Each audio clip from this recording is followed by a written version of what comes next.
मैले सोचेको पनि थिएन आज यो फ्रुटी खाँदा यस्तो हुन्छ भनेर। आज बिहानको सुरुवात चाहिँ यति धेरै दाउराहरू चिरेर हुन्छ। दाउरा चाहिँ सकेको थियो अनि ग्यासमा चाहिँ अलि हामी कमै खाना बनाउँछौँ। हजुरआमालाई चाहिँ ग्यासमा बनाएको खासै मन पर्दैन, त्यसैले अब चुलामै बनाउनु पर्छ। त्यसपछि चाहिँ म अब उता अस्ति हामीले रोपेको थियौँ त्यो धान हेर्न गएँ, यस्तो राम्रो भइरहेछ, अलि ग्रो हुँदैछ। त्यसपछि चाहिँ अब त्यहाँ भइसकेपछि त्यहाँ यो यतातिर चाहिँ यो रातो रातो किरा थियो क्या, यसको नाम कसैलाई थाहा छ भने प्लिज कमेन्ट गर्नु होला, मलाई चाहिँ थाहा छैन। त्यसपछि चाहिँ अब बाख्राहरूलाई चराउन लिनु थियो, म चाहिँ गएन आज चाहिँ उता आन्टीलाई हेरिदिनु भनेको थिएँ। अब मेरो चाहिँ घरमा काम थियो, त्यसपछि म बाख्राहरूलाई लिएर आएर चाहिँ उता छोडेर आइसकेपछि यता चाहिँ अब न्युरो कलाउन थालेँ।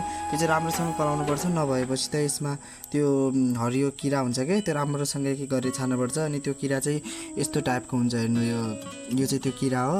त्यसपछि चाहिँ अब यसलाई चाहिँ राम्रोसँग धुनुपर्छ, सफा पानीमा अलिकता नुन हालेर चाहिँ अब यो न्युरोलाई हालेर एकछिन 5 मिनटसम्म राखिदिने, त्यसपछि मजाले धुने। अनि मलाई चाहिँ चाउमिनको धेरै क्रेभिङ भइरहेको थियो, अनि चाहिँ म चाउमिन खान गएँ। यता चाहिँ माइजू आउँदै हुनुहुन्थ्यो, अनि चाहिँ उसलाई हाई गर्न भनेर हाई गर्दै थिएँ। अनि त्यसपछि म चाहिँ चाउमिन खान थालेँ।